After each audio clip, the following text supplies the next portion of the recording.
commencé en m'appuyant sur des résultats d'un projet de recherche que j'avais conduit pour le ministère de la Culture, suite à un appel à projet de ce même ministère. Et la thématique, c'était mémoire de l'immigration vers un processus de patrimonialisation.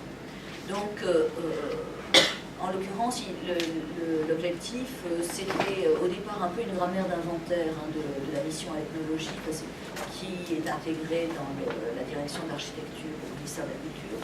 C'est-à-dire que l'idée, c'était en quelque sorte de faire émerger des lieux de mémoire de l'immigration. Donc je vous dirai après ce qu'il en est sur cette question à proprement parler. En ce qui concerne ma méthodologie, elle a consisté à faire écrire des élèves d'un lycée professionnel d'Épinay-sur-Seine, qui est à côté d'ici. Et j'ai obtenu 181 textes, dont vous avez ici une petite sélection, en donnant pour seule consigne, évoquer ou parler ou écrivez, en fonction, parce que je me suis appuyée sur des enseignants, donc ils les avaient en classe, pour seule consigne, évoquer un lieu auquel vous tenez, ou auquel vous êtes attaché, ou qui vous a marqué particulièrement. Enfin, il y avait des variantes, si vous voulez, dans la passation de la consigne. Enfin, en gros, il y a eu une bonne convergence en ce qui concerne, si vous voulez, les productions. Et j'ai obtenu un certain nombre de textes qui ont fait émerger un certain nombre de lieux. Alors c'est, si vous voulez, je vous dis ça très rapidement pour que vous compreniez pourquoi vous avez ces documents. Donc j'ai trouvé plus simple, plutôt que de les mettre sur un PowerPoint, de vous en donner des photocopies, comme ça vous pouvez y revenir le cas échéant, et puis réagir peut-être plus facilement qu'avec un PowerPoint. L'idée, si vous voulez, c'est de construire à partir de ces textes une réflexion sur la mémoire dans les banlieues, mais au prisme, si vous voulez, de l'immigration. C'est-à-dire là, c'est quand même orienté, si vous voulez, à travers cette variable d'analyse. D'une manière générale, si vous voulez, notre projet ce matin, c'est de montrer comment un certain nombre d'éléments se construisent pour, je dirais, faire émerger une culture, des formes, des traits. Là, si vous voulez, j'hésite un peu quant à la terminologie à employer, parce que il faudrait préciser de manière plus fine, je pense, que ce que je suis en train de dire actuellement. Mais l'idée, si vous voulez, c'est de montrer comment un certain nombre d'éléments se constituent et se synthétisent en quelque sorte pour faire émerger ce qu'on peut appeler une culture, et une culture propre, si vous voulez, à ces territoires. Et je vais le voir, moi, du côté des habitants, avec la variable immigration, puisqu'elle résulte du projet dont vous avez les traces ici. Et si vous voulez, je vais donc, moi, m'ancrer dans le terrain très concret des habitants, et Elisabeth va élargir, je dirais, ensuite dans un deuxième temps, en montrant comment un certain nombre de projets sont construits par des acteurs aussi bien associatifs qu'institutionnels pour justement étayer, aider, faire aboutir justement un certain nombre d'actions et comment ensuite les politiques publiques relaient, si vous voulez, ces initiatives qui sont peut-être ponctuelles et comment ensuite elles sont embrassées, je dirais, par un mouvement, enfin une pensée, une réflexion plus politique et plus large, évidemment, que la simple initiative ponctuelle d'une association, par exemple. Voilà, j'ai bien... Oui, bien. Voilà, donc moi ce que je voudrais faire donc, dans un premier temps, alors, là il est moi j'ai 10h30, donc si on s'arrête à midi, parce que là Christina est partie, le timing est vraiment précis, on s'arrête à midi. Donc je pense que je parle jusqu'à 10h05, 10h10, et ensuite 11h05, 11h10, et je parle. On échange, je vais présenter un certain nombre d'éléments, puis ensuite on échange, je dirais, à partir de cela, et ensuite je te passe la parole pour que tu puisses continuer.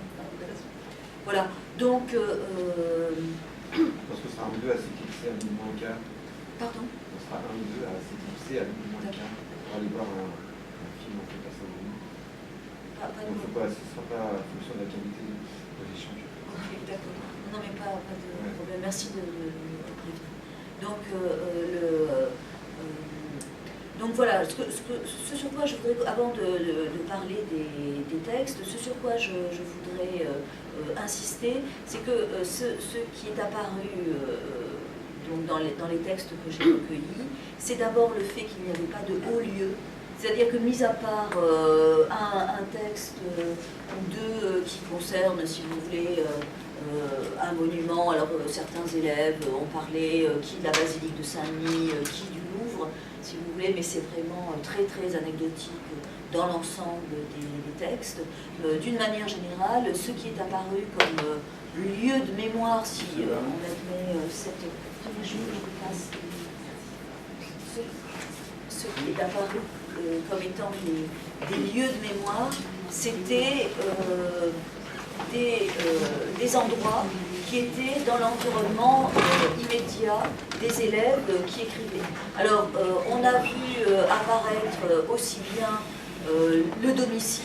Alors, certains élèves ont parlé de leur chambre. On dit que finalement le lieu auquel ils étaient le plus attachés, c'était leur chambre, d'autres leur appartement, leur maison, etc. Certains le lycée, le collège, la maison de leurs grands-parents.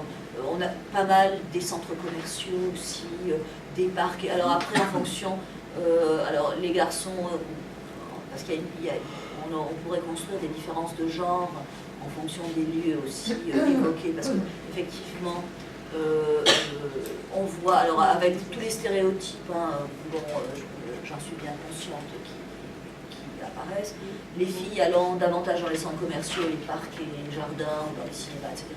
Les garçons sur des emplacements sportifs ou dans des bars à chicha, mais les filles évoquent aussi les bars à chicha.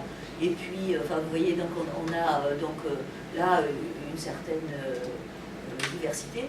Et puis pas mal aussi des lieux, je dirais, bon alors, vous allez me dire ce que vous en pensez, on va en parler après. La moitié des textes, en fait, concernent la cité. C'est-à-dire que la moitié des textes que j'ai recueillis font émerger que le lieu de mémoire, enfin le lieu de patrimonialisation essentiel, c'est, alors par ordre, la cité, le bâtiment, et ensuite, que je sépare, parce que c'est un espace public, que je sépare des lieux privés, qui sont la chambre, la maison l'appartement ou la maison des parents,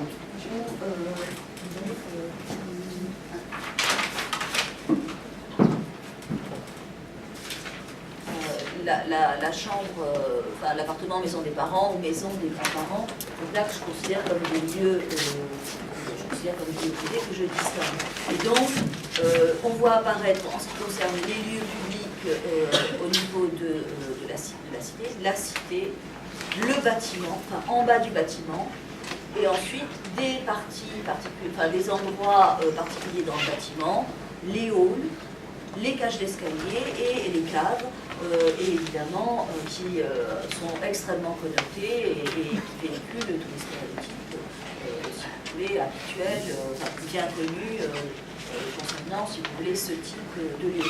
Alors, je voudrais quand même insister, je n'ai pas donné que cela comme exemple dans le petit corpus que j'ai constitué. J'ai essayé de faire un petit panel assez représentatif. Donc vous avez aussi les Champs-Élysées, parce que certains élèves ont parlé de lieux à Paris, ils ont parlé également de leur pays d'origine, voire de leur lieu de vacances, voire d'endroits apparemment où ils auraient habité en France, qui les avaient marqués particulièrement. donc on n'a pas que la cité.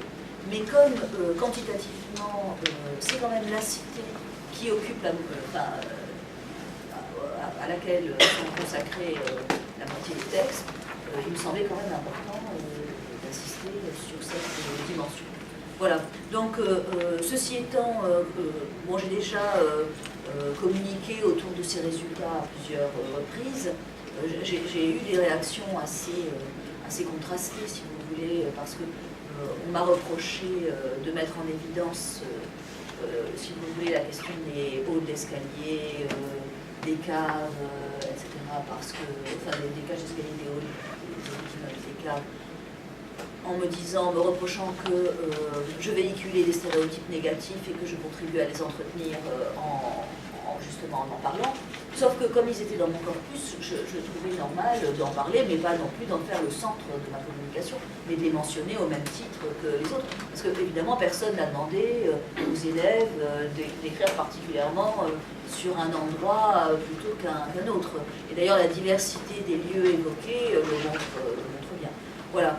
Donc, moi, je trouve que c'est assez intéressant et si vous voulez, je m'arrête là-dessus et je vous laisse peut-être intervenir.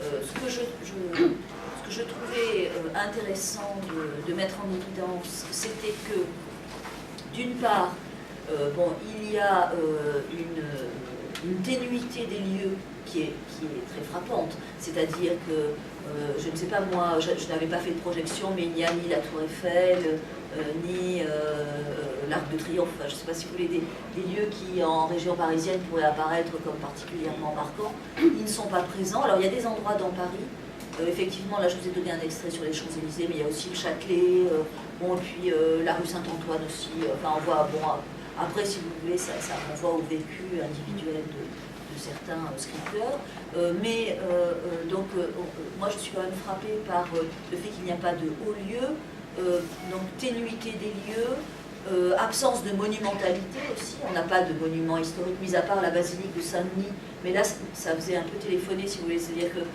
moi je me suis demandé si l'élève n'avait pas recopié ça dans un guide touristique, enfin bon il y avait quelque chose d'un petit peu discutable si vous voulez dans cette référence à la basilique de Saint-Denis, d'ailleurs c'est le seul texte qui apparaissent consacrés donc, à cette église, donc ça n'est pas représentatif.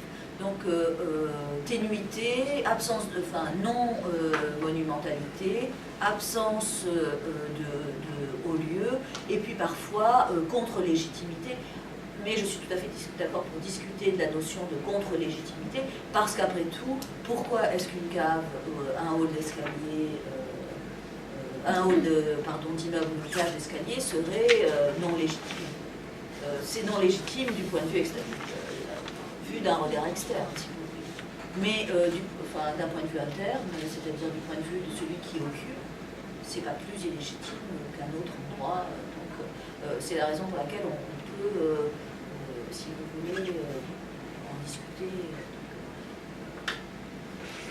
Moi, je suis tout à fait prête à remettre en question cette catégorie, mais c'est vrai qu'il y a quand même, moi je l'ai constaté en présentant ce corpus, il y a quand même un regard très normatif, extérieur, qui justement pointe, si vous voulez, le caractère problématique de la présence de ces lieux dans le corpus. Voilà, c'est tout ce que je voulais dire. Bon, par ailleurs, si vous voulez, dans un deuxième temps, je pourrais vous montrer rapidement un cadre théorique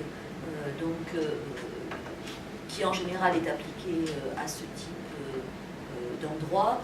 Et je trouve que ce qui est intéressant, je peux l'évoquer rapidement, je peux même l'évoquer oralement sans passer par mon PowerPoint, si on n'a pas le temps, parce que, en fait, je trouve que ce qui est intéressant, c'est le décalage entre les concepts ordinairement utilisés pour aborder ces lieux, et la banlieue d'une manière générale, et le contenu des textes. C'est-à-dire que les textes sont beaucoup plus joyeux et,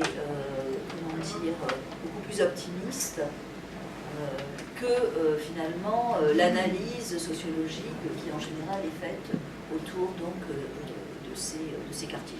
Voilà, donc ce qui est intéressant, c'est de mettre en effet, je voulais évoquer le cadre théorique, non pas, si vous voulez, pour le plaquer comme grille explicative du sujet, mais pour montrer l'opposition entre finalement l'analyse ordinairement convoquée et puis en fait les textes qui démentent un peu cette analyse ou qui supposent d'autres cadres peut-être aussi. Voilà, donc moi j'en ai terminé par rapport à ce que je voulais dire. Est-ce que vous voulez réagir? Oui, Béatrice. Oui, alors c'est intéressant, les lieux en fait, caves, etc., ce sont des lieux de rencontre. Donc ça, on comprend très bien que pour eux ce soit des lieux clés. Et ce qui est intéressant aussi, c'est que dans les articles de presse, ce sont à peu près les mêmes lieux qui ressortent en fréquence, mais vus négativement. Oui, voilà. Tout à fait, parce que c'est, je dirais que toutes les activités délictueuses qui en général sont signalées à propos donc, de ces cités sont aussi concentrées dans ces lieux. Donc il y a aussi un certain nombre de faits divers qui assez fréquemment reviennent donc, dans la presse et se passent souvent dans ces lieux.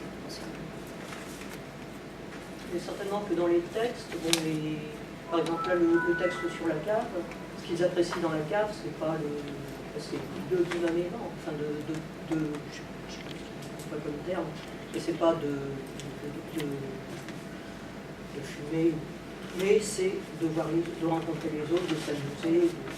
Alors, ce qui apparaît le plus, là je suis tout à fait d'accord, ça c'est un trait, mais c'est lié au fait que c'est lié à la culture juvénile, c'est parce que là, ce sont des...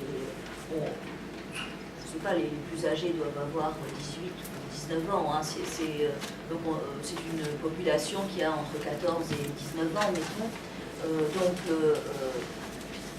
Ce qui est clair, c'est que le groupe de pairs, donc les potes, hein, comme ils sont désignés dans les textes ou les copains, le groupe de pairs évidemment a une importance particulièrement forte. Et donc tous les lieux où on peut rencontrer ces copains, évidemment, sont particulièrement intéressants. Et dans tout ce qui est, et tous ces lieux stigmatisés sont en fait des lieux où ils peuvent se retrouver entre eux, qu'ils peuvent aménager le cas échéant, enfin bon, et qui leur appartiennent en propre, qu'ils ne partagent pas avec les adultes. Enfin, il y a aussi cet aspect-là.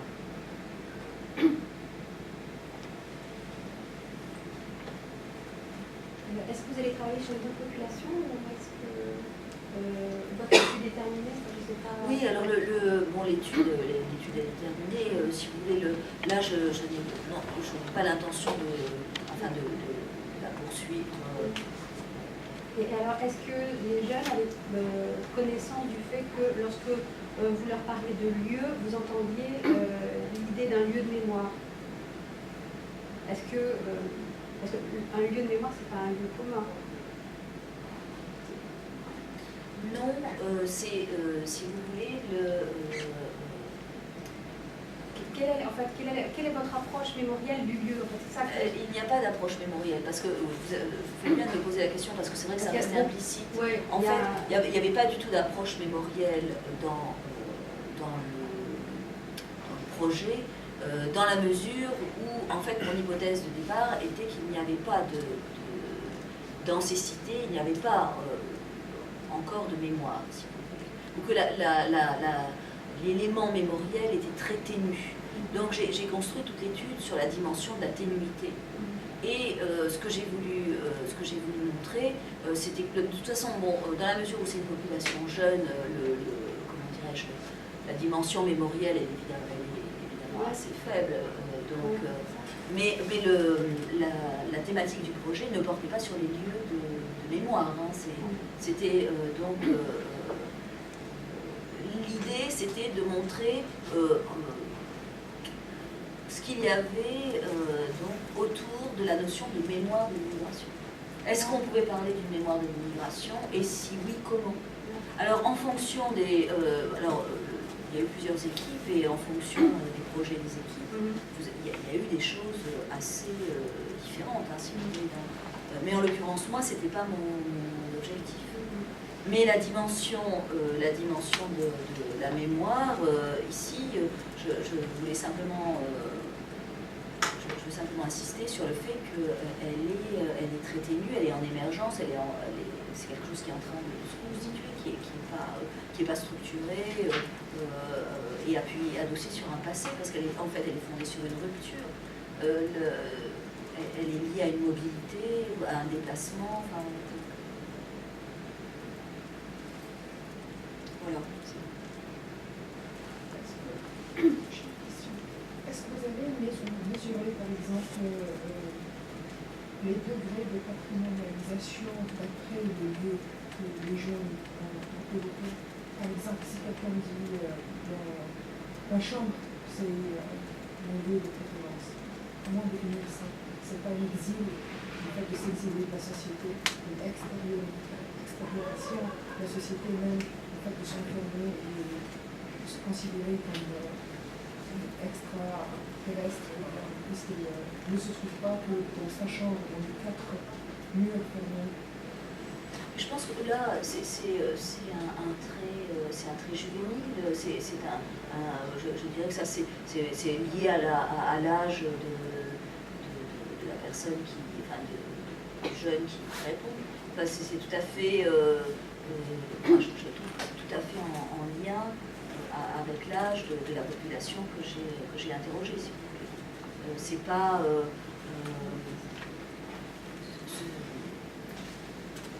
ça ne peut pas s'incarner, enfin je peux pas l'expliquer autrement. C'est un endroit finalement à lui dans lequel peut se retrouver. Non, pas pour mesurer par exemple l'intégration, la patrimonialisation, les différents degrés de... Moi je pense que, si vous voulez, alors bon, là on arrive aux conclusions, moi je pense qu'il n'y a pas de patrimonialisation. Donc je ne pense pas qu'il y ait de patrimonialisation à ce stade et pour pour la population que j'ai enquêtée. Je ne dis pas dans l'absolu, mais pour le groupe que j'ai enquêté, je ne pense pas qu'il y ait de patrimonialisation, sauf autour de la cité. Parce que quantitativement, c'est quand même le maximum de texte est centré sur cette question, et donc sur ces lieux et sur les différentes parties de la cité. Donc je pense que la patrimonialisation, si elle existe, elle est là. Voilà. Et elle est là et elle est là et autour du groupe de pairs, dans les liens avec le groupe de pairs. Autrement, après, pour le reste, j'ai essayé de montrer dans le corpus que je vous ai donné, j'ai essayé de montrer qu'il y avait quand même une diversité de manière à ne pas donner l'impression qu'il n'y avait que la cité qui était au centre, si vous voulez, du débat. Mais en réalité, si je veux vraiment donner une image représentative de ce corpus, il faudrait que je centre les extraits que j'en présente autour de la cité. Parce que c'est quantitativement le plus grand nombre de textes que j'ai recueillis. Oui. C'est une série de remarques. En fait, il y a un certain nombre de cités qui ont historiquement fonctionné en fait, avec très peu d'immigrés. Sauf à dire que c'est des immigrés français de proximité, et notamment en province. Et du coup, il existait un corpus aussi de textes, de chansons, qui à l'époque étaient plus dans l'univers rock, en fait, qui décrivent la cité, mais vu par des jeunes blancs de la musique des années 70, avant des changements d'habitants dans cette cité. Ce serait intéressant de revenir sur ce moment qui est globalement pour nous, et de voir justement quels étaient les lieux. Je pense que la cave elle existe, elle n'est pas liée à l'immigration du tout, elle existe pour les habitants blancs des années 70, à peu près dans les mêmes. Pas tout à fait dans le même terme, parce que par exemple il y a la question de la colonisation, tout ça, mais voilà, systématiquement associer la mémoire de l'immigration à la mémoire des cités, c'est faire l'économie aussi de revenir sur ce moment où il y avait d'autres. Je suis d'accord avec ce que vous dites. Justement, je suis contente que vous me posiez la question parce que je trouve qu'il y a beaucoup de stéréotypes. Enfin bon, j'ai pas eu le temps d'en parler là parce que on ne peut pas tout dire en même temps, mais je suis tout à fait d'accord sur le fait qu'en fait, il y a une continuité il y a, comment dirais-je, des choses qui se transmettent, je dirais, indépendamment des habitants. Ceci étant, la différence par rapport à la culture blanche, populaire, que vous évoquez, enfin en tout cas moi c'est mon point de vue, c'est qu'il y a des solidarités communautaires qui se construisent avec l'immigration, autour de la langue par exemple, du partage de la langue, et puis vous avez quand même des concentrations, et notamment en ce qui concerne moi le terrain sur lequel j'ai travaillé, qui est, alors là par contre au niveau de la construction d'échantillons, si vous voulez je peux l'attester, qui est quand même majoritairement fréquenté, enfin habité par des familles immigrées, c'est-à-dire que les lieux de domiciliation de ces élèves, si vous voulez, correspondent bien à des lieux où se retrouvent des communautés immigrées. Donc là, on peut l'attester. Cela dit, dire que la présence de ces communautés a créé des modes d'habiter totalement originaux, complètement différents de ce qui existait avant, je suis tout à fait d'accord pour dire que non, pas du tout. Et qu'il y a une continuité, il y a une transmission, enfin, il y a aussi du brassage, enfin, il y a une... là, je suis entièrement d'accord. Du coup, je trouve ça juste un détail aussi, les stratégies de rangement d'habitants selon leur origine dans telle cité, telle identité. Ça pouvait exister aussi avec les migrants français. Je vois qu'à Nantes, il y avait quelques cités ont accueilli surtout des néo-urbains, d'autres ont accueilli des gens du centre-ville relogés dans des conditions. Et du coup, de devenir des cités, même leur apparence médiatique n'est pas du tout la même sur 20 ou 30 ans. Alors, est-ce que c'était lié simplement à l'époque à des offices, à des processus administratifs différents, ou c'était une stratégie d'accueillir une population mais les classement, de lieux, finalement il y a une continuité. Moi je trouve qu'il faudrait interroger davantage. Enfin, il y a une continuité, oui et non, parce que en réalité, si vous... bon, moi je suis d'accord sur le fait qu'il y a globalement une culture jeune avec des modalités qui sont relativement continues dans, je dirais, dans le temps, mais je ne suis pas certaine qu'entre les jeunes, on va dire loupards, il n'y a absolument rien de péjoratif dans ce terme, dans mon esprit. Les jeunes loupards des années 50, et puis, je ne sais pas moi, les bandes de jeunes qu'on rencontre par exemple actuellement, dire qu'il y a des choses en commun, si vous voulez, et une continuité, une transmission, etc. Ça je suis tout à fait d'accord pour le dire. Par contre, mais là il faut prendre des exemples précis, je pense, et s'appuyer sur telle ou telle cité et dire comment ça s'est passé.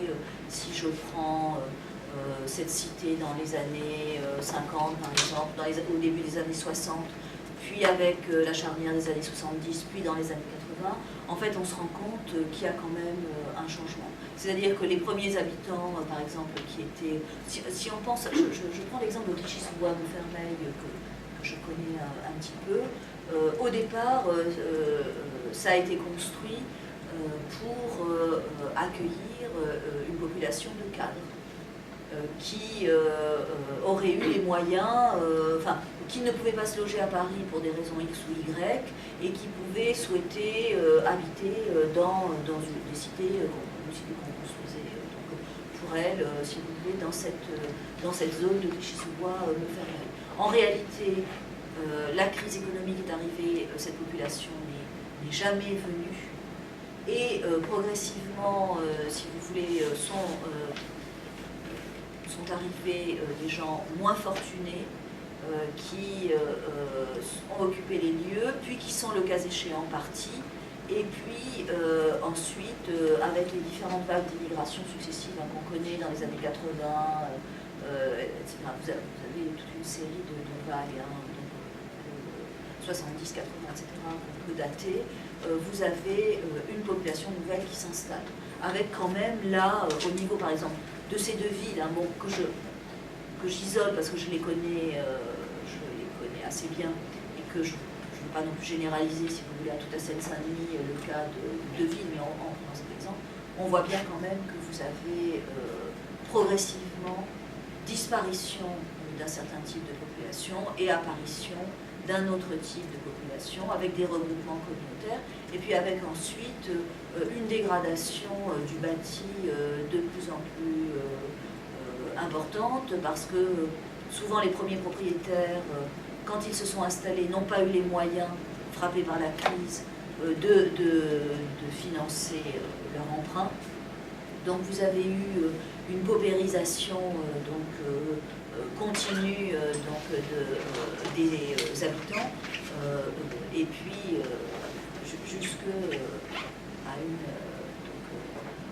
à l'apparition d'un habitat dégradé, insalubre, etc. Enfin, là je raccourcis beaucoup et je simplifie, il faudrait dire les choses en restituant leur complexité, mais vous avez quand même ce mouvement-là globalement, qui fait que certes il y a continuité, mais il y a quand même rupture aussi.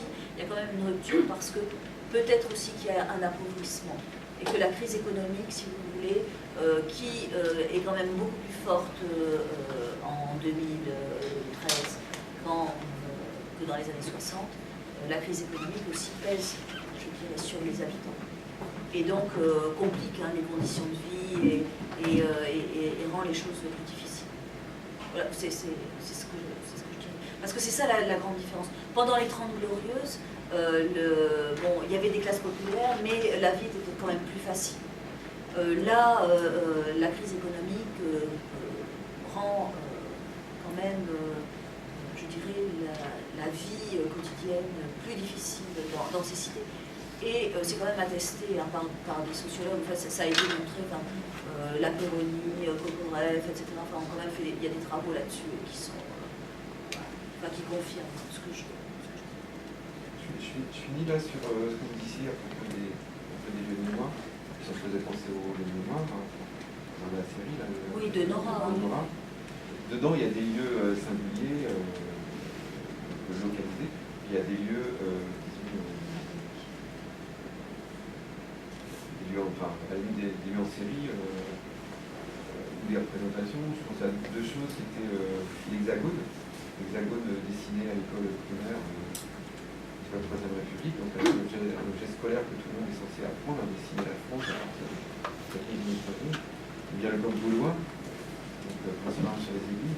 Et du coup, c'est une question, est-ce qu'il existe finalement des textes un peu du même type, sous un format d'article, sur le bar à chicha, la cage escalier, le hall, un peu construit de la même manière, je ne sais pas, dans la bibliographie de Subtilité. Il y a des gens qui ont entrepris cet inventaire de lieux en série, comme ça, des gens qui se déclinent différemment selon qu'on est à Nantes ou à Saint-Denis, j'imagine, mais qui présentent un idéal type un peu commun. Je sais pas, ça existe ça dans le milieu? Il existe une littérature scientifique éparse sur les bars à chicha, pas tellement, mais sur les centres commerciaux, les parcs. Alors c'est disponible d'ailleurs. Il y a une association qui est à côté d'ici, à Saint-Denis, qui s'appelle Profession Banlieue, qui a un centre de documentation extrêmement riche sur la banlieue. Et j'avais trouvé des documents sur ces aspects. Et notamment, il y a pas mal de rapports d'associations, par exemple d'éducateurs spécialisés, qui ont fait émerger ce type d'éléments. Et donc on sait, par exemple, qu'il y a une appropriation des parcs, des centres commerciaux, voilà. Et puis aussi de certains endroits dans la cité. Voilà. Oui, ça n'existe pas de manière systématique, c'est-à-dire qu'il n'y a pas d'ouvrage de référence, universitaire de référence sur la question, mais il y a des articles éparpillés, de la documentation éparse. Ça pourrait être presque un projet d'un groupe de recherche. Dernier point sur les processus de patrimonialisation. Je prends le cas de Nantes, en fait. Il y a 3 grosses mosquées monumentales avec travail d'architecte assez chouette, qui viennent d'être ouvertes dans les 3 dernières années. elles sont extrêmement visibles, elles sont sur 3 grands pôles d'habitat social. Voilà, je trouve que là on est quand même dans la personnalisation du cours. Du coup, on ferme les petites mosquées, style ancien garage, des trucs comme ça qui existaient à proximité. Du coup, il y a quand même un glissement, une mémoire qui va être, on va reconstruire à la place de ces petites mosquées. Et du coup, on a quand même des mosquées, j'allais dire, métropolitaines, hein, presque des éco-mosquées, là, si on voulait se moquer de Et puis un autre point, c'est la redécouverte des histoires familiales. Bon, ça a été évoqué plusieurs fois depuis la vie, mais je pensais typiquement aux gens qui ont 35, 45 ans, dont les parents ont pu vivre très jeunes en bidonville, des Maghrébins, très jeunes en bidonville. Et en fait, ils découvrent maintenant réellement cette partie de la vie de leurs parents. Bon, à travers aussi des choses qui sont radio, chez leur mère, les aînés, etc. Et aussi par le fait qu'il y a un niveau des bidonvilles. Et que ça a pu faire problème, puisque ces bidonvilles sont également très proches souvent de cités, etc. Voilà, du coup, c'est tout ce patrimoine de récits familiaux, de photographie éventuelle, de photographie, évidemment. Et puis de relations. Par exemple avec la police avant la cité. Mais la police dans le bidonville, c'était pas non plus très courtois pour le moment. Pour prolonger ce que fait Pig, on a célébré en 2013, il y a 2 ans, le 50e anniversaire, c'est octobre 61. Et lors des émeutes, il avait des questions de rapprocher le traitement policier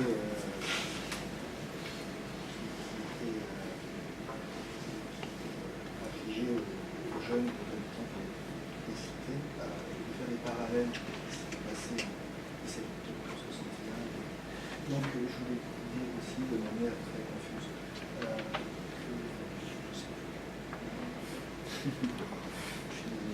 que les récits de la brigade de police chargée des bidonvilles, les récits d'habitants, c'est quand même un contrôle social extrêmement fort dynamique par la police, avec destruction de cabanes, contrôle, fichage de cette histoire de cet état de terreur se prolonger, l'histoire des bidonvilles, la police dans les bidonvilles, qui fait écho à la police dans les bidonvilles d'Alger ou de l'autre côté de la Méditerranée, et puis le 17 octobre 61, plus tous les arabicides, tous les jeunes meufs qui ont été tués par des policiers sous. C'est effectivement ce que nous disait hier l'auteur qu'on a eu, voilà, Rachid, voilà, qui lui, dans ses romans, se réapproprie donc l'événement de 61 et il l'exprime comme à la fois un rappel, enfin quand il évoque plus exactement les actes de violence de la police, il le traduit par une rémanence en fait, de ce qui s'est produit en 61. Et lui, dans sa pratique littéraire, dit qu'il fait acte de mémoire. Hein, c'est vraiment ça. Donc il y a effectivement cette prise en compte de lieux de mémoire qui sont autres que des lieux. Oui, alors justement, ça j'en parle aussi, je suis tout à fait d'accord de lieux symboliques, mais alors ça apparaît dans mon corpus à travers les langues d'origine. Donc il est question, ou alors de coutumes, par exemple, de coutumes propres à la famille ou propres à la communauté. Enfin, donc effectivement c'est présent, mais évidemment c'est toujours, on ne peut pas comparer. Moi je suis pas là, enfin je suis quand même au plan méthodologique, hein. Ça dépend des disciplines. Moi dans ma discipline je ne comparerai pas un texte littéraire, une fiction, avec les résultats d'une enquête de terrain, parce que c'est pas du même ordre. Donc je pense qu'il faut quand même là faire bien la différence. Maintenant, c'est vrai que le texte de fiction peut venir expliquer, servir d'explication, avec aussi toutes les limites qu'il a, hein, si vous voulez. Parce que c'est une voie singulière, le texte d'une fiction. Tandis que là, dans un corpus qui se veut fonder sur une dimension un peu quantitative, c'est différent. Vous voyez, on n'est pas exactement sur les mêmes fondements méthodologiques pour... Voilà, donc c'est pour ça que je veux dire, je trouve que l'analogie est juste, mais je serais quand même prudente au niveau méthodologique par rapport aux modalités explicatives. Voilà, et ce que je voulais dire aussi, c'est que dans une conception anthropologique, effectivement, de la culture, tout ce qui relève de la vie quotidienne est évidemment fondamental et très important pour venir expliquer les choses de manière oblique et justement permettre de construire cette notion de mémoire fondée sur la ténuité, justement. Parce que je pense quand même, ça je ne l'ai pas dit, mais c'était implicite, le patrimoine c'est une notion quand même de pays riche. Je veux dire, c'est pas quelque chose de... Enfin, je veux dire que le patrimoine au sens ordinaire du terme, ça ne renvoie pas quand même à l'expérience quotidienne de jeunes migrants. Donc c'est une notion qui mérite quand même d'être un peu discutée. Est-ce que dans ton travail, tu utilises le terme lieu de mémoire? Non. Non. Pas du tout, non. Parce que justement ça pourrait être problématique dans la mesure où Nora a été souvent critiquée pour ne pas donner ne pas faire place au peuple, à la mémoire populaire, même si son entreprise, même si au début du premier volume, entre histoire et mémoire, il dit vouloir faire place à la mémoire populaire. À la fin du troisième volume, en fait, on se rend compte qu'il n'y a pratiquement aucune place. Et on a tous pensé à lieu de mémoire, Nora. Donc, je crois qu'il y a un autre... il y a le terme de lieu à mémoire aussi, qui pourrait peut-être... Mais là, le titre de la recherche, mais qui était imposé par le ministère, parce que c'était la thématique, c'était mémoire de l'immigration. C'était pas lieu de mémoire, hein, donc on était bien dans le cadre de la mémoire.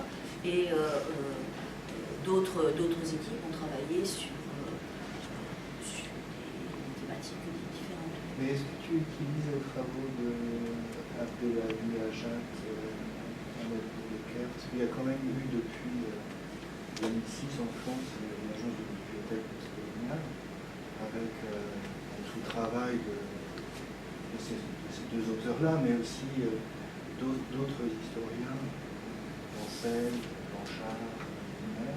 Et je pense que ce serait intéressant de... Absolument.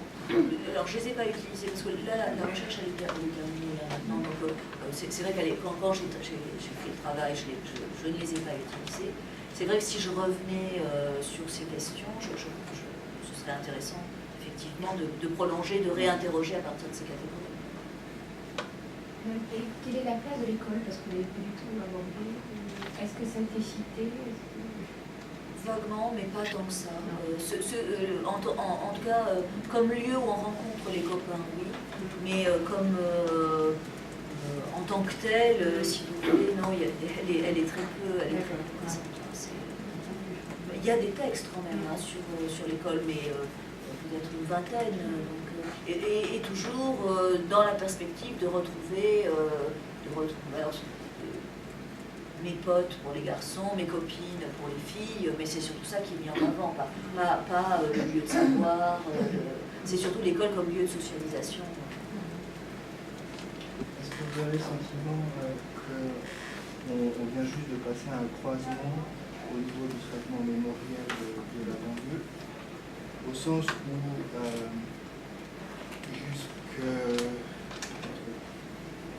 jusqu'avant 2005-2006, c'était surtout les travaux d'historiens animés, impulsés par Annie Foucault, sur le passé ouvrier de la banlieue, je pense à Paris, Paris et sa banlieue, conflit et solidarité, ce genre de choses qui ont été publiées, qui sont sorties encore récemment, et que maintenant on est plus dans une dimension de traitement mémoriel de la banlieue par rapport au prisme de l'immigration.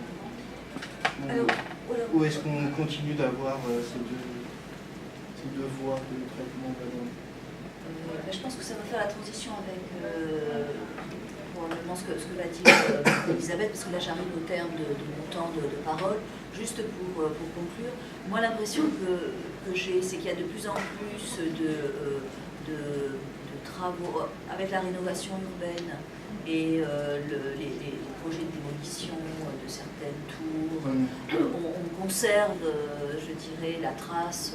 Donc Sylvie Brodziak, qui est venue mardi soir, là, quand on a projeté le film Les Roses Noires, a justement recueilli, dans ce cadre-là, les souvenirs des habitants d'une tour, de la tour Saint-Jean à Beauvais, qui avant d'être démolie, donc, a fait l'objet comme ça d'un travail de conservation, de souvenirs, de mémoire, etc. Donc, mais c'est prévu dans le cadre des opérations urbaines, de toute façon, qui est quand même quelque chose de cet ordre. Donc c'est un peu aussi téléguidé, je dirais, de manière institutionnelle. C'est vrai qu'il y a cette dimension-là. Moi, à titre personnel, je me méfie de tout ce qui est mémoriel. Je ne suis pas certaine que ce soit vraiment toujours très probant, enfin, en termes d'information. Enfin, je pense qu'en tout cas, il faut vraiment bien savoir comment on traite ce genre de données. Mais c'est vrai qu'en tout cas, il y a ce glissement. Mais est-ce que ce glissement n'est pas lié aussi au fait qu'on est dans un processus de réhabilitation, de rénovation, avec des transformations? Donc voilà, c'est la question. Moi, je m'arrêterai là-dessus, parce que j'ai épuisé mon temps de parole. Mais c'est la question que je pose. Peut-être qu'Elisabeth va nous répondre. Bon, j'embraye. Oui, moi je vais partir plutôt donc de la réponse un peu institutionnelle de différentes structures par rapport à justement des aspirations à réfléchir sur le passé et la mémoire. Et justement beaucoup de projets, on va dire, artistiques, culturels et autres qui sont menés actuellement dans la banlieue, et c'est intéressant de comprendre un peu pourquoi il y a autant pourquoi on se saisit, pourquoi il y a autant de financement là-dessus. Et donc c'est un peu là-dessus, mais aussi le problème que j'ai aussi évoqué avec vous, les problèmes et Marie-Madeleine m'a dit aussi un peu des risques d'instrumentalisation, enfin en tout cas des questionnements sur la pertinence de ces projets mémoriels. Et donc moi, je vais appuyer un peu les propos là, sur des travaux que j'ai menés. Bon, j'ai beaucoup travaillé sur des projets artistiques culturels dans les quartiers en difficulté, avec des financements divers, mais beaucoup sur les projets d'évaluation de la politique de la ville, donc l'évaluation des contrats de ville, l'évaluation des différents dispositifs de la politique de la ville, et puis aussi avec des projets que j'ai évalués, des projets qui étaient financés par la Fondation Abbé Pierre, qui finance pas mal de projets dans les quartiers en difficulté. Et aussi en m'appuyant sur un peu des grilles d'analyse qui avaient été aussi menées par Catherine Forêt, qui travaille beaucoup sur justement les projets mémoriels dans les quartiers politiques de la ville, et qui a écrit beaucoup d'articles et des bouquins là-dessus, et qui a aussi fait une analyse un peu systématique un peu de ces différents projets. Et donc pourquoi on travaille déjà sur la mémoire, enfin, pourquoi les politiques publiques, donc les collectivités territoriales, ou les structures culturelles, ou des associations, mais en tout cas avec des financements, pourquoi on travaille autant? Sur la banlieue, tout le monde travaille sur la banlieue ici, donc il n'y a pas besoin de revenir sur le problème des banlieues françaises, mais c'est vrai qu'il y a sûrement un certain nombre d'éléments qui expliquent ce besoin d'intervenir avec des politiques publiques là-dessus. Enfin, effectivement, les transformations rapides de la banlieue aujourd'hui, soit la désindustrialisation, soit au contraire les grands projets qui arrivent et qui transforment quand même de manière assez radicale la banlieue, avec voilà, une grosse gentrification dans la banlieue, enfin, en tout cas la première couronne parisienne, où petit à petit les projets les projets urbains font que les pauvres, ils sont un peu repoussés de plus en plus loin. Donc il y a quand même des transformations démographiques, sociales qui mobilisent aussi donc les élus qui voient bien que la population est en train de se transformer, qu'il y a des vraies interrogations de la part des habitants qui sont là. Une perte de repère par rapport à des espaces urbains qui sont en pleine transformation, notamment avec le Grand Paris et tous les projets du Grand Paris actuellement. Et puis avec des territoires qui se spécialisent, quoi. Donc certains qui se gentrifient et d'autres au contraire qui se paupérisent, comme l'a dit Marie-Madeleine. Donc il y a aussi quelque chose qui devient de plus en plus hétérogène et chaque collectivité essaie de réagir un peu en fonction des spécificités de son territoire. Et puis après, sans doute d'autres raisons, plus des modes de vie, des comportements des populations, avec un lien de plus en plus faible avec son territoire, c'est-à-dire qu'autrefois on habitait sur un territoire dans lequel on vivait, dans lequel on travaillait, on avait des activités.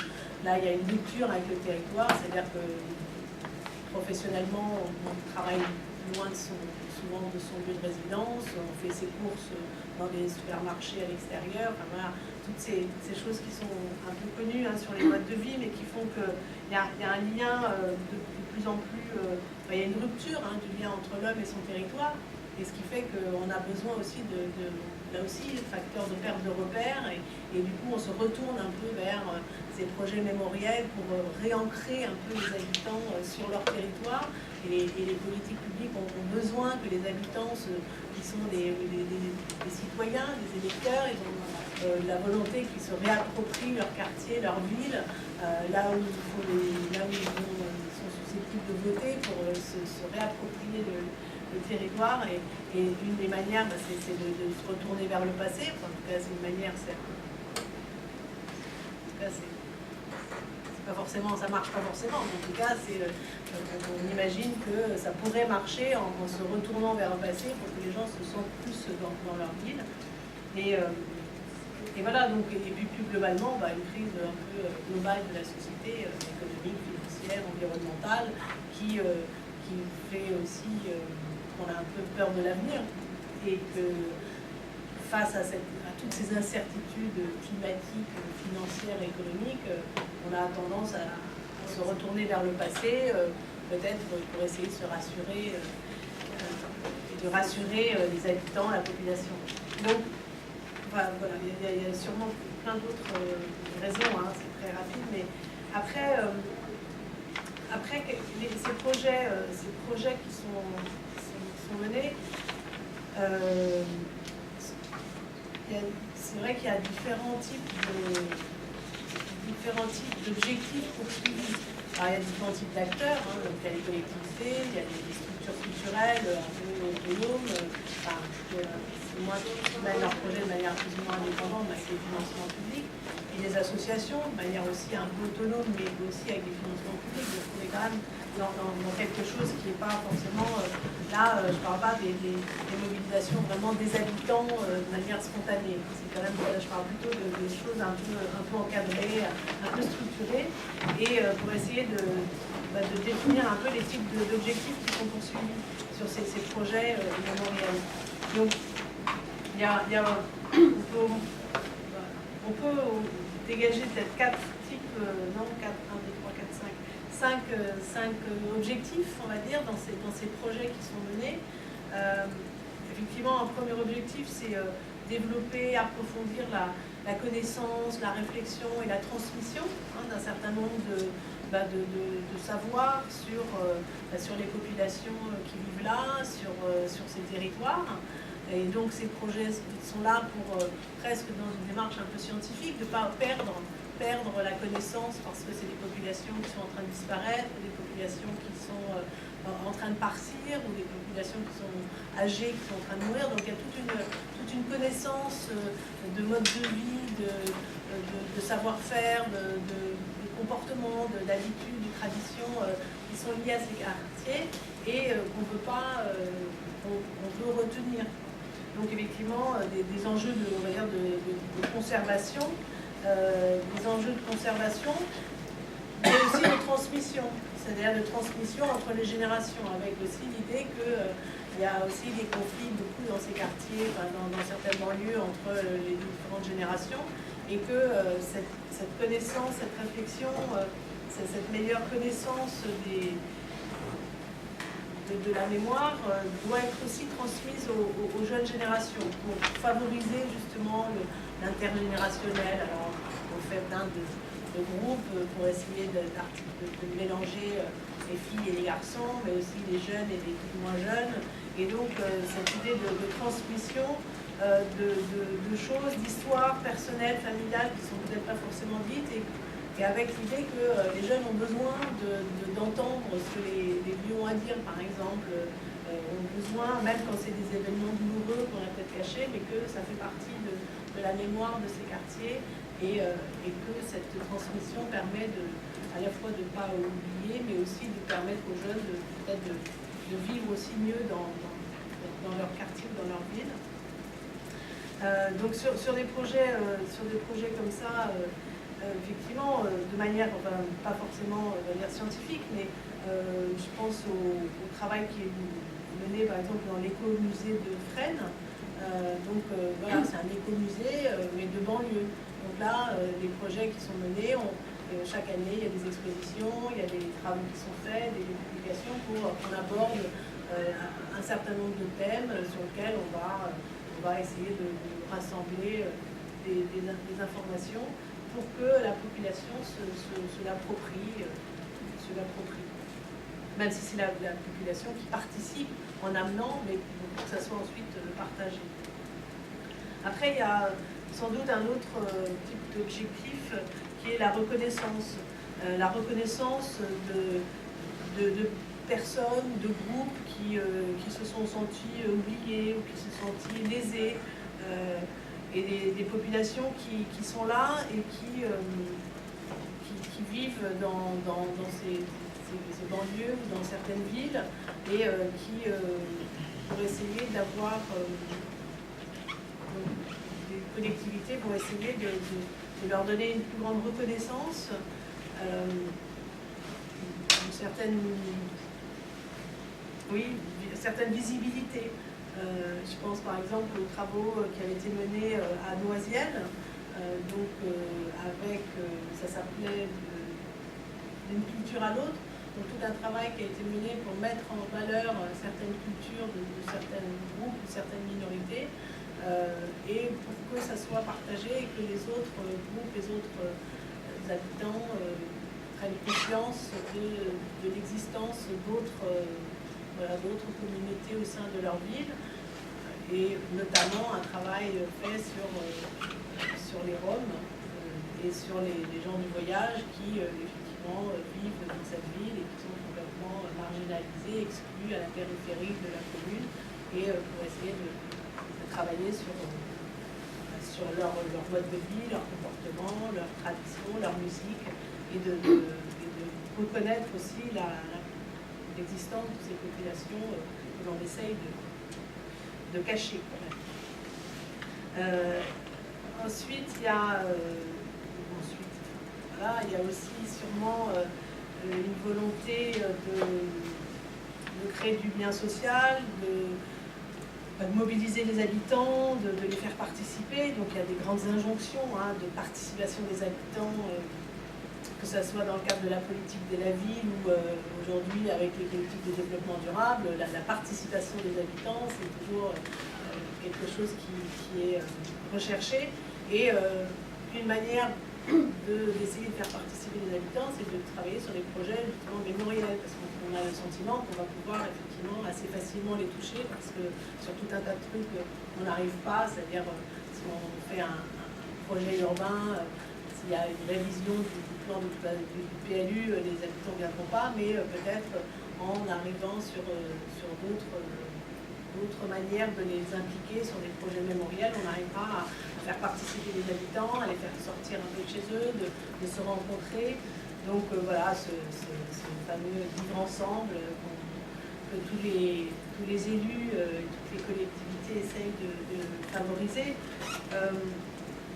pour rassembler les générations, rassembler les différents groupes qui existent dans ces quartiers. Je pense à Cergy par exemple. À Cergy, ils sont très fiers de dire qu'il y a 60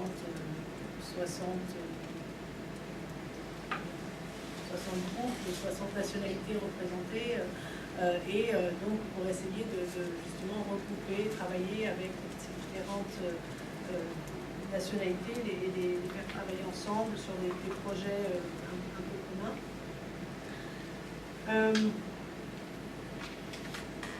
Et puis un autre objectif qu'on voit de plus en plus, donc sur créer du lien social, faire participer les habitants, ça c'est vrai que c'est des projets qu'on voit souvent plutôt sur du long terme, c'est-à-dire dans le cadre d'un contrat de ville ou d'un CUX, on va lancer un projet qui va durer plusieurs années, on a le temps de mener un peu dans la durée. Ce qu'on voit aujourd'hui, c'est beaucoup d'opérations, comme Marie-Madeleine l'a évoqué, dans le cadre de la rénovation urbaine. Et c'est là qu'on passe quand même à des projets qui ont une nature très différente. C'est-à-dire autant les projets dans la durée, dans le cadre des contrats de ville, donc il y avait une certaine tranquillité, je veux dire, dans les objectifs, dans la démarche. Là, la rénovation urbaine, on change un peu d'univers, parce que là, il y a effectivement, déjà, tout d'un coup, il y a de l'argent, alors que souvent, les structures ou les collectivités ont du mal à trouver de l'argent pour ce type de projet artistique, culturel. Là, tout d'un coup, avec la rénovation urbaine, il y a de l'argent qui arrive. Il y a de l'argent qui arrive parce qu'effectivement, l'Agence nationale de la rénovation urbaine a mis beaucoup d'argent sur la table pour les projets urbains, surtout le volet urbain, architectural et urbanistique, avec volet social qui était au départ très limité, quoi. Et après, il y a eu donc des évaluations un peu mi-parcours, il y a eu des émeutes aussi en 2005 qui ont aussi alerté sur la nécessité d'avoir un volet social. Alors, le volet social dans les projets de rénovation urbaine, souvent, il passe par l'accompagnement pour le relogement, parce que déjà là, il y a quand même des difficultés, mais il y a aussi tout un volet artistique, culturel, d'accompagnement social. Et c'est un peu la tarte à la crème, c'est le projet mémoriel. On ne sait pas très bien quoi faire. Le projet mémoriel, on regarde un peu ailleurs ce qui se fait. Dans toutes les villes, on fait des projets mémoriels, ça a l'air simple. On dit aux gens, racontez votre vie, on les prend en photo. Enfin bon, j'exagère, mais c'est un peu ça. Et il y a des gens qui sont de très bonne foi, d'ailleurs des artistes, des enseignants, des accompagnateurs de ces projets qui avec sincérité, s'engagent dans ces projets, alors qu'il y a quand même, à mon sens, une vraie instrumentalisation. Et c'est là qu'on est là dans des objectifs très clairs, de faire le deuil du quartier. Donc là, le projet mémoriel, il n'est pas pour conserver une connaissance, la transmettre, c'est acheter la paix sociale. C'est un travail Enfin, moi, je suis allée enquêter pas mal dans mon Val d'Oise avec des gens qui faisaient des projets, qui étaient très fiers de leurs projets. Et puis moi, je leur posais un petit peu des questions plus cyniques. Enfin, et ils finissaient par dire, bah oui, bien sûr, oui, c'est vrai, oui, on fait un travail de psychologue. Et oui, d'ailleurs, nous, on a fait un projet mémoriel. Ça a tellement bouleversé les gens, enfin, c'est tellement compliqué qu'après, il a vraiment fallu qu'un vrai psychologue prenne le relais, quoi, parce qu'on est en train de pointer aussi des choses qui sont dures, quoi, de dire, alors racontez-nous votre quartier, alors comment c'était bien, alors racontez-nous tous les bons moments que vous avez vécus, racontez-nous ça, parce que de toute façon, demain, on démolit tout, quoi. Donc quelque chose d'extrêmement rude, finalement, et pervers, on peut dire, d'aller provoquer une réflexion sur la mémoire de lieux qui sont liés à la démolition. Alors, c'est pour ça que c'est particulier dans le cadre de la rénovation urbaine, parce qu'on démolit. Dans le cadre de projets d'aménagement un peu plus soft, où on aménage, on transforme, mais dans le cadre de certains... Alors, bien sûr, c'est très caricatural, parce qu'il y a des projets mémoriels qui fonctionnent très bien et qui, effectivement, accompagnent les personnes dans la transformation de quartier. Il y a aussi des quartiers qui sont extrêmement violemment transformés et d'autres qui le sont moins. Hein. Ça dépend aussi des élus, de la volonté des élus. Il y a quand même des élus qui profitent de ces opérations de rénovation urbaine pour transformer radicalement la population. Et plus ces opérations sont proches des centres-villes et plus sont proches finalement de lieux ayant une valeur foncière, plus les transformations urbaines sont radicales. Les quartiers de rénovation urbaine, vraiment à la périphérie des villes de banlieue où il n'y a pas d'enjeu foncier, à la limite, bon, c'est moins grave de tout raser. Quoi. De toute façon, si pour l'enjeu, c'est près des centres-villes, là où ça coûte cher, c'est mieux de. Voilà, au nom de la mixité sociale, on va quand même les pousser un peu plus loin. Donc c'est vrai que ce travail d'aider les habitants à faire un travail de deuil pour acheter une forme faire accepter finalement des transformations auxquelles les habitants ne sont pas forcément avec lesquelles ils ne sont pas forcément d'accord. C'est là où on a quand même des choses un petit peu à mon sens délicates quand même. Et puis après je pense qu'il y a un autre type d'objectif qui se développe aussi, c'est effectivement plus sur cette envie de patrimonialisation de la banlieue, c'est-à-dire l'élargissement des catégories patrimoniales. C'est-à-dire qu'on a maintenant le patrimoine industriel, on a le patrimoine du 19e, on a maintenant le patrimoine du 20e siècle, hein, on crée de plus en plus de labels pour donner un nom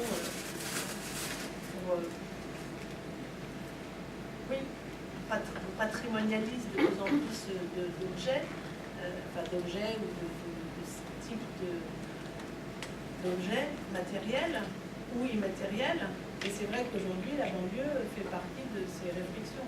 Ce patrimoine ordinaire, avec aussi ces approches ascendantes, c'est-à-dire que la patrimonialisation, c'est plutôt venu d'en haut, hein, des approches d'experts qui vont dire ce qui est patrimoine, ce qui n'est pas. Et là, on est justement dans des approches plutôt ascendantes, où ce sont les habitants qu'on va solliciter pour définir ce que c'est que le patrimoine. Et ce patrimoine, effectivement, c'est pas forcément... Et en banlieue, c'est un travail qui n'est pas habituel non plus, parce qu'a priori, les banlieues sont souvent très stigmatisées. Enfin, les banlieues dont on parle ici, il y a des banlieues chic, Versailles. Il n'y a pas de problème pour savoir s'il y a du patrimoine à Versailles, mais dans un certain nombre de banlieues, par exemple à Tismons, je ne sais pas si vous connaissez à Tismons, mais bon, vous voyez, il y a l'autoroute, il y a l'aéroport, il y a des usines, voilà, c'est la banlieue, quoi. Et donc à Tismons, il y a une maison de banlieue et de l'architecture qui travaille pour essayer de faire reconnaître la banlieue comme patrimoine, enfin, ces territoires de banlieue qui sont, parce que c'est là où les gens vivent, c'est là où ils ont justement leurs souvenirs, c'est du patrimoine non pas pour des experts, mais c'est du patrimoine pour les habitants eux-mêmes.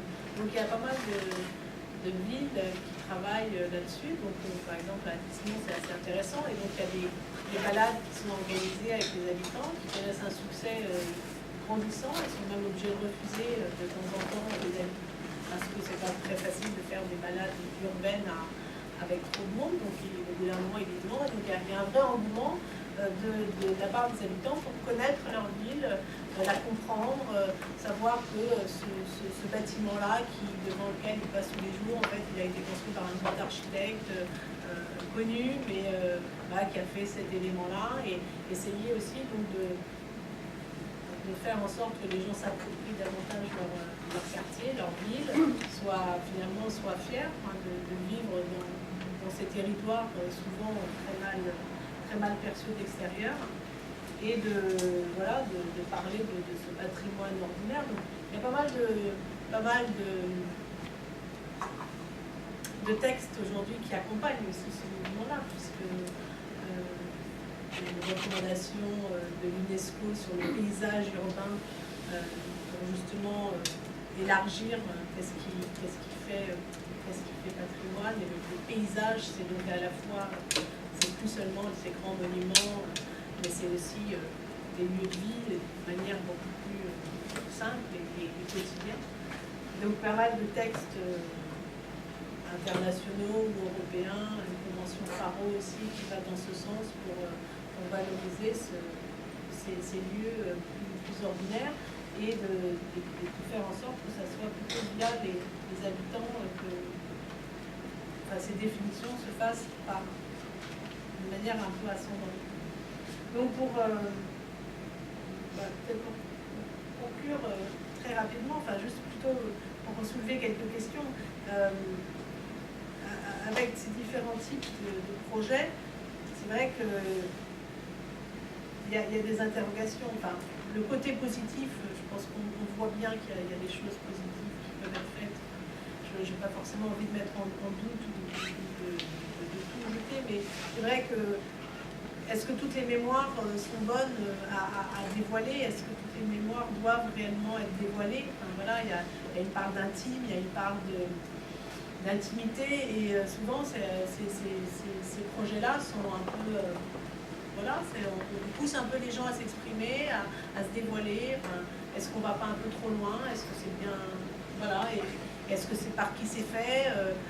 Quelles sont les compétences finalement des personnes qui viennent parler avec des gens pour leur faire sortir un peu ce qu'ils ont fait leur trip, pour ensuite que ça fasse un beau film, un beau livre, une belle expo, un projet qui va faire mousser les élus parce qu'ils ont fait ce travail-là, alors qu'en fait au final on a un peu extorqué des choses un peu douloureuses peut-être, voilà.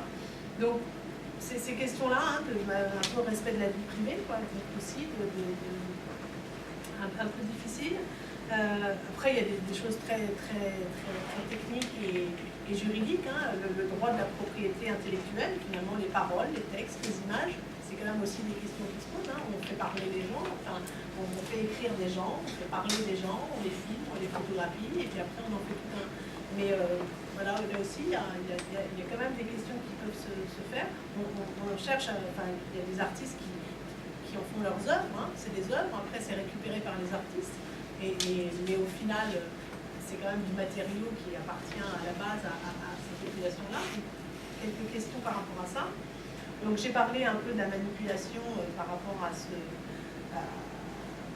la rénovation, donc je ne reviens pas forcément là-dessus.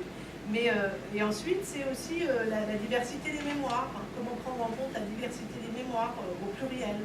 C'est-à-dire que est-ce qu'il n'y a pas un risque de faire finalement de construire une mémoire un peu officielle de ces quartiers-là, parce qu'on va prendre certains groupes et pas d'autres, et que du coup on va peut-être au final faire l'inverse de ce qu'on cherchait, parce qu'on va continuer la stigmatisation de certaines populations, de certains groupes, alors même que l'idée c'était de changer le regard, mais est-ce qu'on s'y prend bien, quoi? Est-ce qu'il n'y a pas justement le piège de la mémoire qui enferme, alors que l'idée souvent c'est justement de remettre peut-être certaines populations, certaines catégories de les remettre dans la ville, et au contraire de ne pas les enfermer, et que ce travail de mémoire peut aussi finalement renforcer une forme de ghettoisation en mettant des images sur certaines populations, certaines personnes.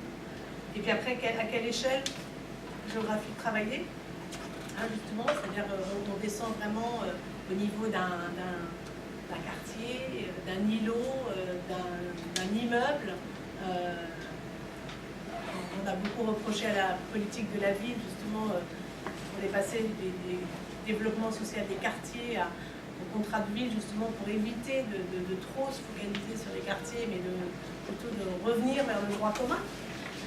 Et même les financements aujourd'hui de la politique de la ville vont être réduits, mais alors, tout le monde dit hurlement, mais c'est aussi justement pour mobiliser davantage les financements de droit commun et de ne pas avoir justement cette géographie prioritaire et ces financements spécifiques pour ces quartiers-là. Je veux dire, il faut que ces quartiers-là soient les ramener dans le droit commun.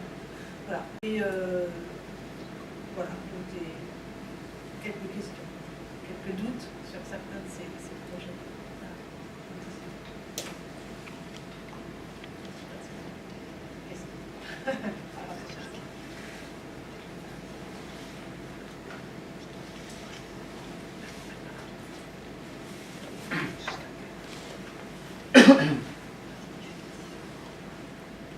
Il y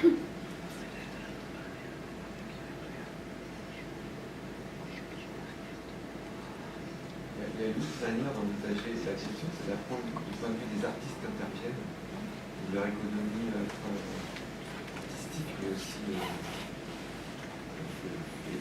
économie économique, financière, c'est ce que ça représente. Et je pense que dans les collectivités les plus avancées sur ces projets-là, dans lesquels il y a de l'argent supplémentaire, je suis de l'ANRU, il y a de l'argent local qui est investi, on peut dire que c'est vraiment un mode de gouvernance des artistes aussi. Dans lequel les processus d'appel à projet, de sélection, très important, très orientant, dans lequel le contrôle des artistes, la récupération des données des artistes est aussi un enjeu non négligeable. Récupérer les contacts des gens, interviewer, savoir ce qui s'est passé exactement. Et donc c'est encore un peu un gouvernement à distance par les artistes. Voilà, une partie de la question identitaire. Parce qu'à Nantes, qui investit beaucoup d'argent, c'est évident que le concept d'art en partage dans des quartiers, en fait, le CUX et l'argent municipal sont associés dans un même entonnoir, en fait. Voilà, c'est autant un mode de gouverner des artistes que de gouverner les habitants. Donc ça va d'abord sur une échelle métropolitaine. Je veux dire, c'est une manière de, par rapport aux demandes des artistes et au manque de financement, c'est leur dire, si vous voulez des sous, allez dans ces quartiers-là, comme ça, au moins, vous aurez des sous. C'est ça que tu veux dire? C'est-à-dire qu'effectivement, ça reste... en dehors des gros équipements qui sont très consommateurs d'argent, des gros équipements culturels qui existent par ailleurs, une compagnie de théâtre, une asso rap, des plasticiens, qui sont, dans le cadre de la réflexion un peu des ressources, qu'est-ce qu'ils ont à disposition dans la Globe-Nantaise. Ils ont notamment les arts de partage. Mais ça peut être utilisé par la ville elle-même, qui peut être sollicité par exemple sur disons, un collectif qui a un mauvais passage économique, faites un art en partage. On ne va pas vous financer, mais allez-y, on va vous financer autrement en fait. Même si du coup cet asso n'a pas spécialement envie d'en faire un, c'est ce que je veux dire. Du coup la combinaison peut devenir quand même assez compliquée. Je pense que c'est là où c'est compliqué, oui, parce qu'il y a effectivement des compagnies, des artistes qui ont vraiment une sensibilité forte et pour lequel c'est leur projet de travailler dans ces quartiers, avec ces populations-là, et qui le font avec une vraie, une certaine sincérité. Quoi.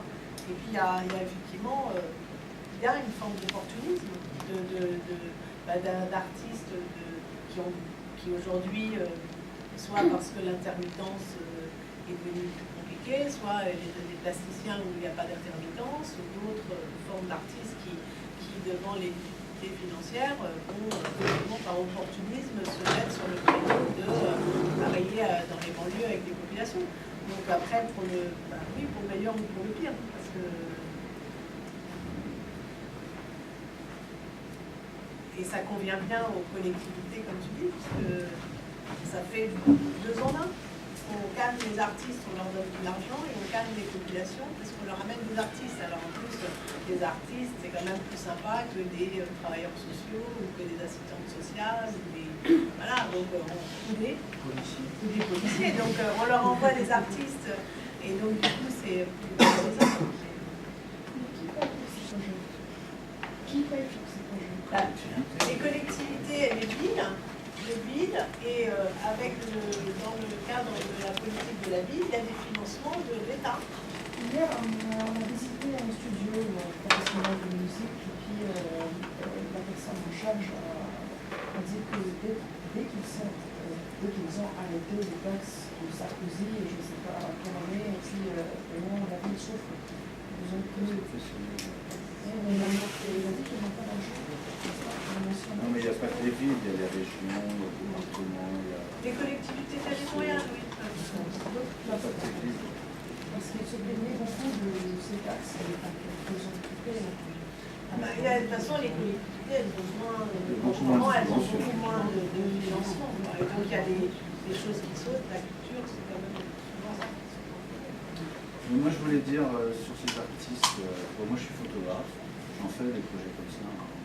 Et, en tout cas, moi j'ai conscience, quand je le fais, c'est une forme d'opportunisme, ça peut être ça aussi. C'est aussi pour travailler. Et que parfois on va, comme les portraits dionysiens, sur le vivre ensemble, parce que je sais que c'est une marque, parler d'une ville, je ne sais plus laquelle, où il y a 80 nationalités, mais à Saint-Denis, c'est la même façon de voir. Nous avons peut-être plus, parce qu'il faut toujours faire mieux que l'autre, et quand on monte un peu comme ça, alors on va faire exactement ce qu'on a envie de faire comme art, que ce soit la photo ou la peinture, ça on sait faire, mais pour avoir cet argent, on est obligé d'aller un peu dans leur direction, sinon ils vont nous dire pourquoi, ça sert à quoi si ça ne va pas dans l'autre sens. Alors après, c'est vrai que l'idée de faire attention à ce qu'ils vont faire de ce travail-là est important, il faut suivre. Je refuse que mes photos servent dans leur catalogue municipal, etc. On parle de l'expo, mais on ne parle pas de... ça ne va pas faire 12 pages, ou alors c'est de la com et c'est un autre sujet, c'est autre chose. Concernant ce genre de projet de mémoire, aussi, il y a des groupes d'artistes qui se sont complètement spécialisés là-dedans. Ils ne font que ça. Ils savent qu'à Nantes, à Angers, il y a une cité qui va être détruite.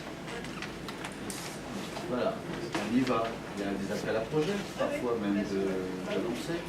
Après, il y a aussi des cas de beaucoup d'artistes, j'allais dire, beaucoup plus intelligents et indépendants, qui vont travailler dans la durée. De toute façon, il y a aussi une notion de durée.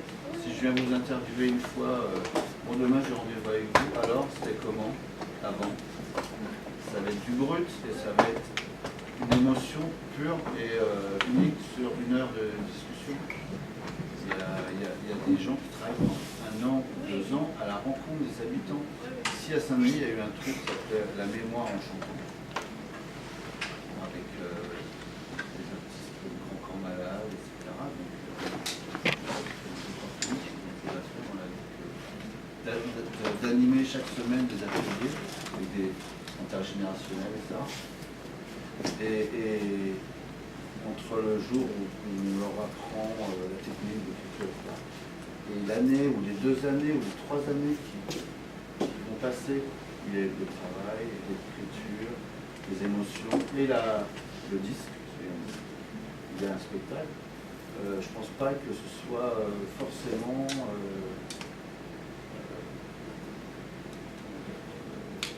choquant pour eux ou psychologiquement. Non, mais je sais bien. Je juste d'accord, je voulais pas apparaître non, mais j'ai critique compris.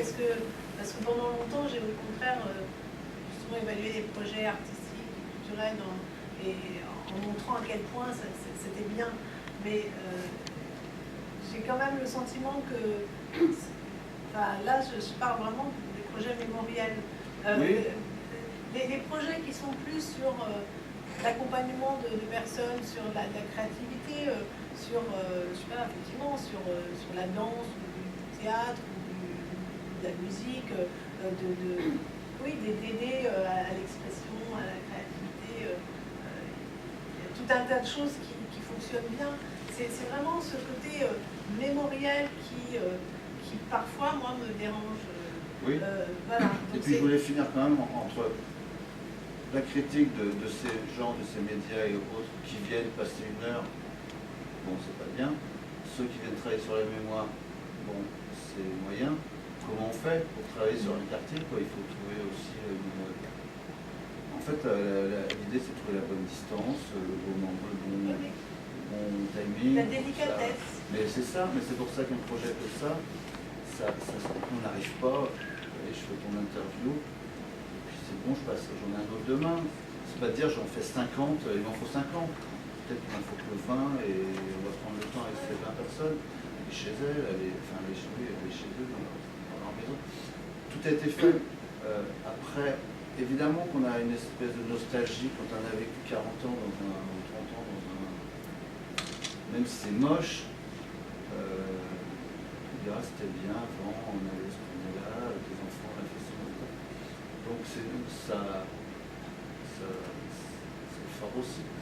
Qu'on fasse des films, qu'on fasse des trucs, des expos, des machins, moi je pense que c'est pas de le faire, c'est de bien le faire. Voilà, c'est tout. Et que ce sera toujours mieux qu'un reportage de 50 minutes sur envoyé spécial fait en 3 jours. Là on va avoir que du cliché, des larmes, enfin le but c'est de faire... c'est pas l'émotion des gens, ça va être l'émotion que les gens vont avoir en regardant. On cherche à la télé. Je trouve ça intéressant. Moi, je suis documentariste et écrivaine et je travaille précisément sur le problème de la mémoire, des lieux de mémoire que je tente d'investir à mes frais ou pas. Et c'est vrai que c'est difficile par rapport à ce dialogue-là, est intéressant à mener avec aussi, par exemple, les diffuseurs, avec les producteurs quand on fait des documentaires. Et je trouve qu'on va vraiment dans un monde où ce temps d'immersion, qui est un temps qui coûte, parce que pour l'artiste qui vit dans quel que soit l'endroit où il vit, il doit se déplacer, il doit souvent rester en fait dans le lieu sans non plus encombrer les interlocuteurs. Eh bien ce temps-là n'est plus du tout respecté.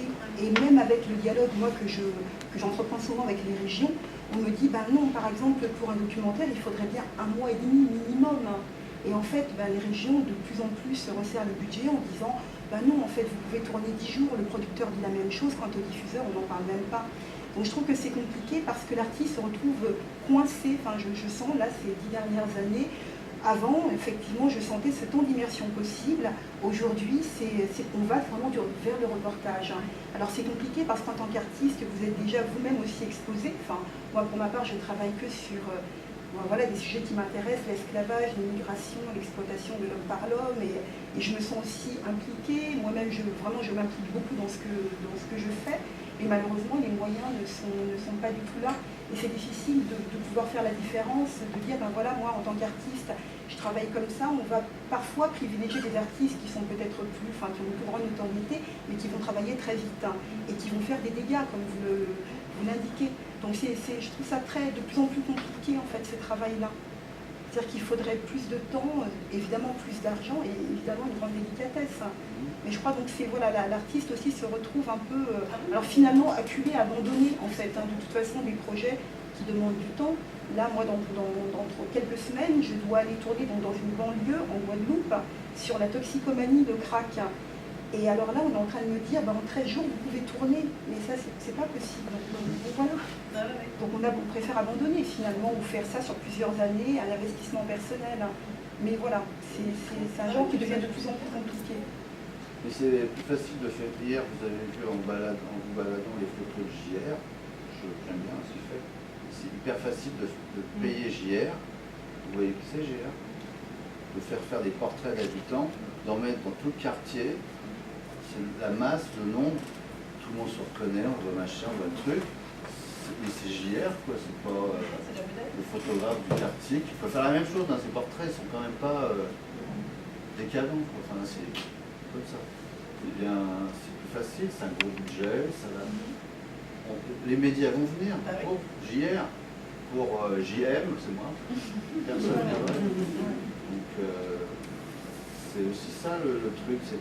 Il y a eu, quand il y a eu Clichy, en 2005, il y a eu un collectif de photographes que des gens connus. William Klein, tous les grands photographes ont eu une mission, photographier la banlieue. Même Artus Bertrand est venu en hélicoptère photographier la banlieue vue du ciel. Il y a eu un budget phénoménal. Et normalement, ils étaient censés donner un atelier photo avec ces jeunes ou ces gens. Il n'y a rien eu. Par contre, on a parlé. Il y a eu des films, il y a eu des photos, il y a eu tout. Des livres, le livre, machin. La banlieue sans cliché ou je sais pas. Ouais, voilà. Mais le cliché, c'était de faire par ces gens reconnus. Et ça marche. Alors, tant mieux si ça a apporté, peut-être que l'argent il a servi à... Du marketing. Non, mais c'est... Bon, voilà, quoi, c'est hyper simple d'inviter, de payer surtout, des gens connus. c'est de la com. À la limite, si William Klein a envie de se dire, allez, j'ai bossé 3 mois à Clichy, mais ils ont bossé 3 jours, ils étaient payés 3 jours chacun pour faire un truc. Une photo, quoi, en gros, je prends photo. Et ça apporte quoi aux habitants? Sauf à parler d'eux positivement pendant 15 jours. C'est pas négatif. Sauf qu'après ce qui s'était passé de hyper négatif, de toute façon, ça faisait pas de mal d'avoir 3 minutes au journal, quoi. Mais ça sert à rien, dans le fond, ça n'a rien changé. La banlieue sans... Comment tu dis, toi? Cliché sans cliché, ouais, c'est...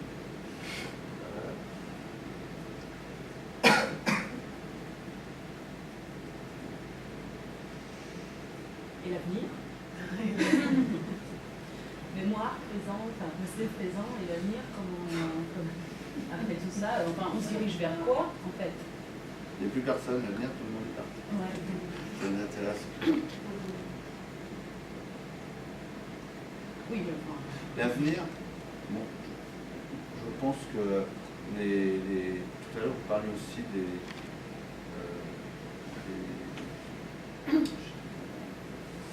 sur les habitants.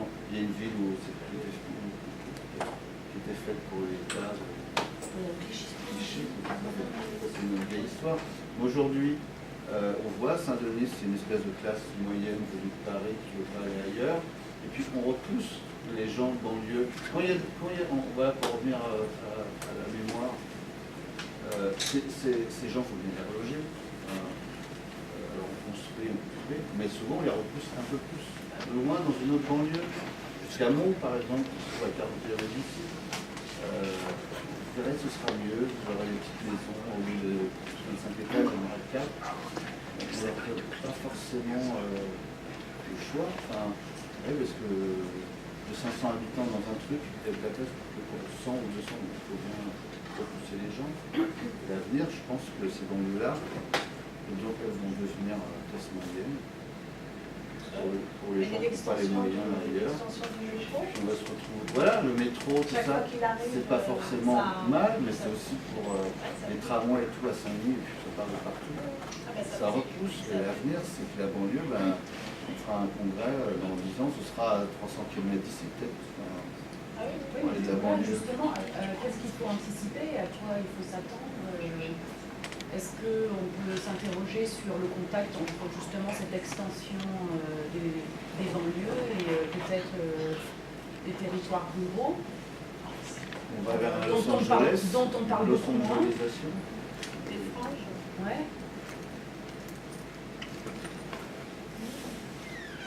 Il y a le Nantais qui est parti parler de l'aéroport de Nantes, de Notre-Dame-des-Landes. Moi j'y suis allé, mais entre Nantes et ce truc-là, il y a, je sais pas moi, 30 km. Et ce qui est prévu, c'est l'aéroport, là, Nantes, là, quelques entreprises, là. Mais bon, avec des tramways ou des choses pas quoi qui iront de Nantes, parce qu'il faut bien que les habitants de Nantes viennent dans cet aéroport, donc les transports. Et d'ici, je sais pas, peut-être 20 ans, ça touchera Nantes. C'est-à-dire que sur 30 km, il y aura des habitations. Enfin, il n'y aura pas que des usines et un métro dans les champs, quoi. Il y aura, donc la banlieue, elle est, si cet aéroport se fait, c'est pas un délire, il y aura 30 km de plus de banlieue. C'est déjà le cas pour Nantes. Oui, non, mais déjà, oui, non, mais là, il y a. Voilà. Voilà. Sauf que maintenant, il y a cet espace qui est vide. Ce sont des bocages, c'est la campagne. Et ça risque de se transformer en banlieue en 10 ans, 20 ans, 30 ans. Hein. Donc, est-ce qu'il faut s'attendre en fait à ce que la banlieue devienne un territoire de normes en fait, dominant, peut-être pas de normes, mais un territoire dominant? Parce que les centres seront toujours les centres, mais avec ces transformations vraiment rapides et qui se fait un peu partout. Mais il y a quand même pas mal de travaux de géographes justement sur les évolutions de la banlieue, du périurbain, sur des restructurations. Mais effectivement, c'est un peu la boule de cristal, est-ce que ça va marcher ou pas, mais autour de transport en commun, enfin, avec les enjeux quand même du développement durable, de l'achèvement climatique, d'un certain nombre de choses, il y a quand même des réflexions qui sont menées en disant, bah, de toute façon, il va falloir quand même restructurer la banlieue, il va falloir quand même limiter les déplacements. Les gens ont tendance quand même à revenir aussi, à pas forcément autant avoir envie d'aller avoir un pavillon loin avec deux voitures, etc., parce que ça coûte de plus en plus cher. Donc il y a quand même aussi une volonté de la part des gens, enfin, il y a un retour quand même vers les villes, vers les centres-villes, vers une forme qui a été partait pour avoir sa maison. Aujourd'hui, c'est un peu moins le rêve, quoi. Donc on parle beaucoup de densifier la ville, ça commence à rentrer un peu dans la tête des gens que finalement des villes denses, avec des équipements, avec des services, avec les gamins qui sont là, on n'est pas obligé de les emmener en voiture partout, ça peut être pas forcément désagréable aussi, quoi. Oui, c'est plus donc, écologique, plus économique. Voilà, et donc du coup, les banlieues peuvent aussi se restructurer autour de villes, autour de noyaux, s'il y a un certain nombre de services, d'aménités, de choses qui sont proposées avec justement des gares, des transports en commun, oui, la banlieue peut se reconfigurer un peu autrement, mais c'est vrai que en repoussant quand même, effectivement, en tout cas dans la région parisienne, c'est pas forcément comme ça dans toutes les villes de France, mais dans la région parisienne, c'est vrai qu'il y a quand même un phénomène effectivement de gentrification de Paris, ça c'est déjà énorme, mais de l'approche banlieue, et chaque fois que le métro arrive, les prix flambent, les gens partent, etc. Ça c'est quand même difficile à enrayer pour l'instant.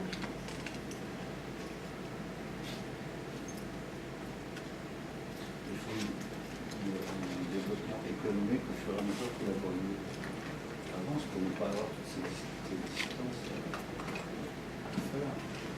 Mais Pour relocaliser, oui, d'autres activités économiques, quoi. C'est-à-dire que les banlieues, elles se sont désindustrialisées depuis déjà pas mal de temps maintenant. C'est à peu près terminé, quoi. L'industrie telle qu'elle existait, mais aujourd'hui, c'est des bureaux, des services, mais c'est un peu flottant, quoi. C'est pas encore des activités. Aujourd'hui, il y a encore des gens, je parle même pas des provinciaux, genre Orléans, qui bossent à Paris, mais la banlieue très lointaine, je sais pas, Soissons, c'est pas la banlieue, Soissons, qui viennent tous les matins, ça fait, je sais pas, 70 km au moins. Alors, est-ce qu'on peut aller encore plus loin pour venir habiter à Paris, travailler à Paris? Bon, TGV, oui. Ah non, mais il y a des gens qui viennent du Loir-et-Cher, il y a un TGV qui a été créé, tous les matins ils viennent bosser. Ah bah là, oui, maintenant on est bien, en tout cas on est au-delà de l'Île-de-France. Hein, là aussi tous les travaux sur l'Oise, sur l'Eure, on est hors des. Pourtant l'Île-de-France c'est un grand. Ça, c'est bon, Chartres.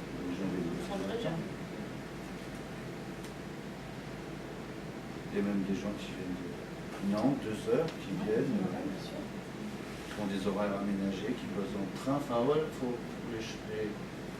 les méthodes de travail changent, les gens bossent. Ça peut être l'avenir, effectivement, que les gens partent.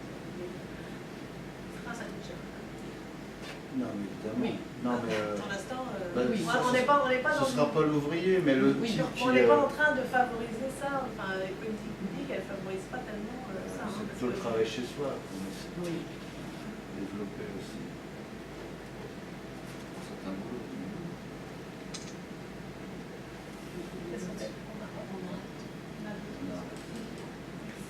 Merci. Merci beaucoup.